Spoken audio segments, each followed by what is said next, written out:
सुबह की पहली किरण के साथ जब मोहन अपने खेत पहुंचा तो उसकी आंखें फटी की फटी रह गईं। जहां कल तक धूल उड़ती थी, आज वहां घुटनों तक ऊंची हरी भरी फसल लहलहा रही थी। बड़े बड़े चमकदार आलू और मोतियों जैसे मटर के दाने। तभी वहां से काला गुजरा। काला हैरानी और चिढ़ के साथ, अरे मोहन, ये क्या तमाशा है? कल शाम तक तो यहाँ मिट्टी उड़ रही थी और आज एक ही रात में इतनी बड़ी फसल। कौन सा गड़ा हुआ खजाना हाथ लग गया है तेरे? या कहीं शहर से कोई चोरी का माल लाकर यहाँ गाड़ दिया है? नहीं काला भाई, ये ना कोई चोरी है और ना कोई तमाशा। ये तो ऊपर वाले की मेहरबानी है। कल एक घायल चिड़िया की मदद की थी, बस उसी की दुआओं ने आज ये रंग दिखाया है। देख भाई, कितने सुंदर आलू और मटर है। तू भी थोड़े घर ले जा। दुआएं? चिड़िया मुझे बेवकूफ समझता है। ये जरूर कोई काला जादू है। जोर से, मुझे तेरे खैरात की जरूरत नहीं है मोहन। याद रख, जो रातों रात उगता है वो रातों रात ढल भी जाता है। काला के मन में शांति नहीं थी। वो जानना चाहता था कि मोहन को ये सब मिला कैसे। वो बिल्ली के कदमों से मोहन के टूटे हुए घर के पीछे पहुंचा और खिड़की से कान लगाकर सुनने लगा। अंदर मोहन, बिमला और माँ बातें कर रही हैं। मोहन, मुझे अब भी यकीन नहीं होता। वो सुनहरी परी सच में हमारे लिए फरिश्ता बनकर आई थी। उसने कहा था ना कि जब तक दिल साफ रहेगा ये फसल बढ़ती रहेगी। हाँ बिमला, उसने उसी बरगद के पेड़ के पास दर्शन दिए थे जहाँ से मैं रोते हुए लौट रहा था। वो दिव्य प्रकाश, वो ममता भरी आंखें, मैं कभी नहीं भूल सकता। काला भाई को शक हो रहा था, पर उसे कैसे समझाऊं कि ये सब दया का फल है। काला खिड़की के बाहर बुदबुदाते हुए, अच्छा तो ये बात है।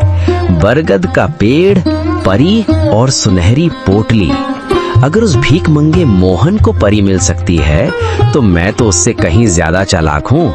मैं भी कल उसी पेड़ के पास जाऊंगा और उस परी से सब कुछ छीन लूंगा। काला सुबह सुबह उसी बरगद के पेड़ के नीचे पहुंच गया। उसने एक जाल बिछाया और एक चिड़िया के आने का इंतजार करने लगा। उसने सोचा कि वो किसी चिड़िया को घायल करेगा और फिर उसकी मदद का नाटक करेगा। कहाँ है वो परी? ओ चिड़िया, बाहर निकल। देख, मैं तेरे लिए कितने दाने लाया हूँ। बस एक बार मेरे सामने आ जा और मुझे वो मखमली पोटली दे दे। मुझे आलू मटर नहीं, मुझे सोना चाहिए, चांदी चाहिए। मैं उस मोहन से बड़ा आदमी बनना चाहता हूँ। काला घंटों चिल्लाता रहा। कभी रोने का नाटक करता तो कभी लालच में पेड़ की टहनियां हिलाता, लेकिन वहाँ सन्नाटा छाया रहा। अचानक एक तेज ठंडी हवा चली और एक आकाशवाणी हुई। काला, प्रार्थना हृदय से की जाती है, लालच से नहीं। मोहन ने एक जान बचाने के लिए अपनी कमीज फाड़ी थी और तू एक जान लेने के लिए जाल बिछा रहा है। जा, तुझे कुछ नहीं मिलेगा क्योंकि तेरा मन ईर्ष्या की राख से भरा है। लालच की फसल कभी मीठी नहीं होती। नहीं, ये नाइंसाफी है। उस गरीब को सब कुछ और मुझे कुछ नहीं। अगर मुझे नहीं मिला तो मैं मोहन का भी कुछ नहीं रहने दूंगा। मैं आज रात उसके खेत को शमशान बना दूंगा। मोहन ने पहली फसल घर लाई।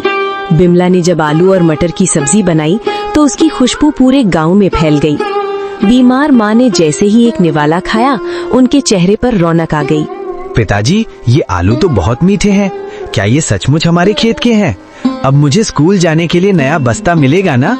हाँ मेरे बच्चे, अब हम कभी भूखे नहीं सोएंगे। बिमला देखो, भगवान ने सुन ली। आज माँ की आंखों में चमक देखी? ये उन जादुई बीजों का ही प्रताप है। बिमला आंखों में आंसू भरकर, मैं तो डर गई थी मोहन।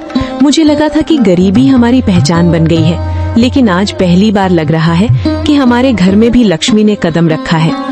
पर मुझे उस काला से डर लगता है। उसकी नजरें हमारे खेत पर जमी हैं।